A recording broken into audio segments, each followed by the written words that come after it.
जय गुरु जी संगत जी। आप सभी को मेरा नमस्कार। आज का सत्संग है श्री मुनीत जाखड़ जी का चंडीगढ़ से। सत्संग शुरू करने से पहले हम गुरु जी का मंत्र जाप करेंगे। ओम नमः शिवाय, शिव जी सदा सहाय। ओम नमः शिवाय, गुरु जी सदा सहाय।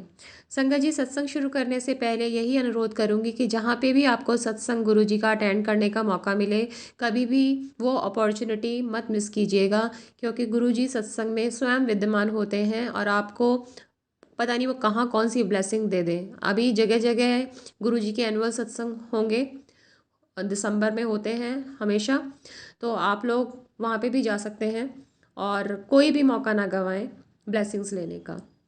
चलिए आज का सत्संग शुरू करते हैं। बचपन में मैं जालंधर जाने पर सदा अपने ननिहाल में रहता था।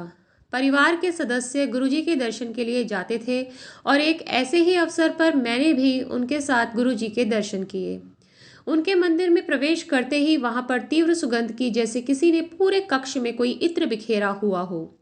हम बैठकर भक्तों को आते हुए और गुरुजी का आशीर्वाद लेते हुए देखते रहे। उसके पश्चात उन्होंने एक जल को अपनी माला से अभिमंत्रित किया और हमने बारी बारी उस जल को ग्रहण किया। उस जल में से एक विशेष महक आती थी। बच्चे होते हुए भी हम बिना दंगा और छेड़खानी किए हुए एक स्थान पर बैठ सकते थे। मेरे पिता एक ईश्वर के अतिरिक्त किसी को नहीं मानते थे। उन्होंने मेरी माँ को भी गुरुजी के पास जाने के लिए मना किया था, क्योंकि यह उनके पसंद नहीं था। अतः हमने गुरुजी के पास जाना बंद कर दिया। कोई 8 साल के लिए हम गुरुजी के पास नहीं गए। हमारे अन्य संबंधी उनके पास जाते रहे। गुरुजी उनको हमें उनके पास लाने के लिए कहते थे। फिर गुरुजी दिल्ली चले गए। 2003 में मैं अपने एमबीए के लिए दिल्ली आ गया। मुझे नशे की लत पड़ गई, क्योंकि मैं अकेला रहता था और मद्यपान करना अच्छा लगता था। अपने अभिभावकों के कहने पर मैंने अपने यकृत का परीक्षण करवाया। यह परीक्षण पहले भी करवाया था और परिणाम अशुभ होते हुए भी मैंने उनकी अवहेलना की थी। स्वस्थ मनुष्य का परिणाम 40 आयु प्रति लीटर होना चाहिए। मेरा 347 था। स्पष्ट था कि यदि मैंने मद्यपान नहीं छोड़ा तो मुझे यकृत का सूत्रण रोग होने की पूरी संभावना थी, जो निश्चित रूप से घातक हो सकता था। मेरी माँ मेरे साथ रह रही थी। हम वसंत कुंज से द्वारका दूसरे मकान में जाने को थे और वह मेरी सहायता करने आई थी।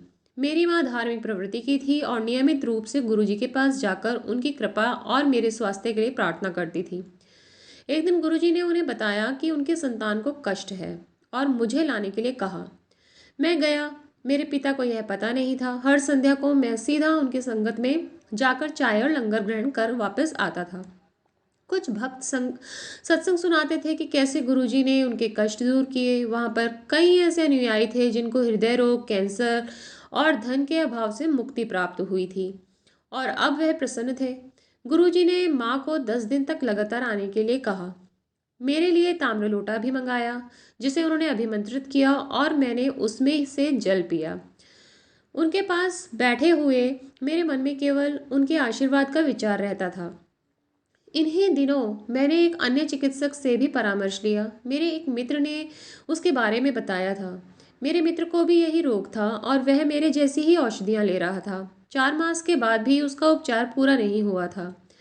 एक दिन गुरुजी ने मेरी माँ को कहा कि मैं स्वस्थ हो गया हूँ और उन्हें चिंता की कोई भी आवश्यकता नहीं है। मुझे पुनः सब परीक्षण भी करवाने को कहा। जब मेरे परीक्षण हुए तो परिणाम 40 आईयू प्रति लीटर आया, जो सामान्य था। मैं समझ नहीं पाया कि यह चमत्कार कैसे हुआ।